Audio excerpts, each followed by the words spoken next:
Tol Gedebage Tasikmalaya Cilacap merupakan salah satu mega proyek yang ada di Pulau Jawa.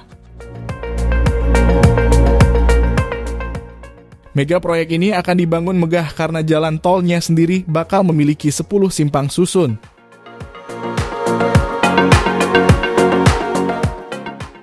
Saat ini Menteri PUPR Basuki Hadimuljono menjelaskan bahwa proyek jalan tol ini sudah masuk ke tahap lelang.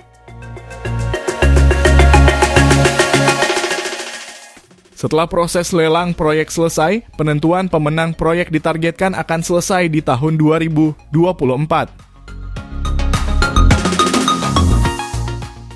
Meskipun demikian, hal tersebut belum bisa dipastikan secara pasti oleh pihaknya. Pasalnya, meski sudah memiliki targetnya sendiri dan diharapkan dapat berjalan sesuai rencana, namun Basuki sendiri belum bisa memastikan kapan tepatnya pemenang lelang ini ditentukan. Dengan belum pastinya kapan waktu lelang proyek berakhir, maka tahap konstruksinya juga belum bisa dimulai.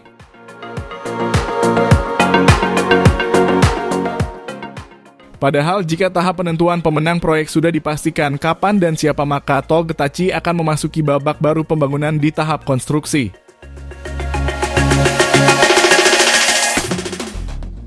Saat ini Kementerian PUPR baru hanya bisa memberikan kepastian mengenai pihaknya yang terus mengupayakan agar melakukan koordinasi terkait dengan pembangunan proyek jalan tol tersebut.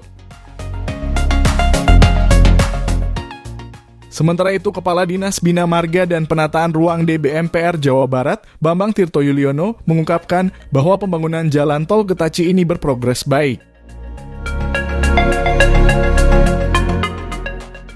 Menurutnya, pembebasan lahan proyek tol Getaci sudah berhasil dilakukan oleh pihaknya. Pembebasan lahan yang dilakukan yakni mulai dari wilayah Gedebage hingga ke Garut.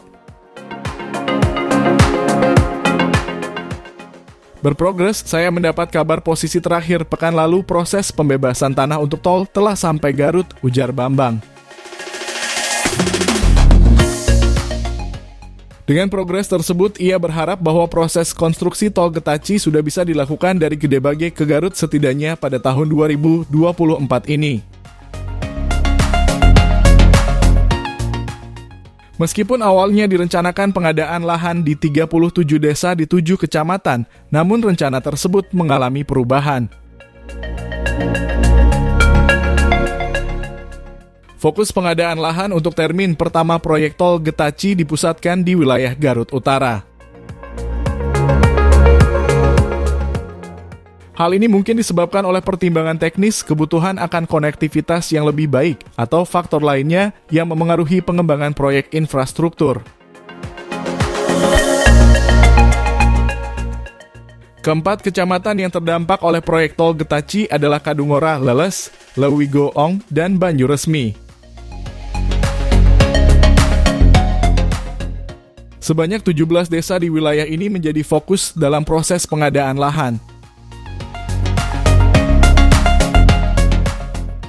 Tahap pembayaran uang ganti rugi UGR menandai tahap penting dalam proses ini, menunjukkan komitmen pemerintah dalam memberikan kompensasi kepada pemilik lahan yang terdampak.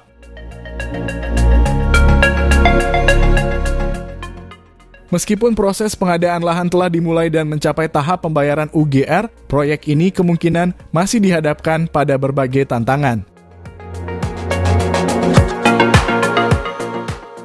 Tantangan tersebut termasuk koordinasi dengan pihak terkait, penyelesaian sengketa tanah, serta aspek sosial dan lingkungan yang perlu diperhatikan dalam proses pembebasan lahan.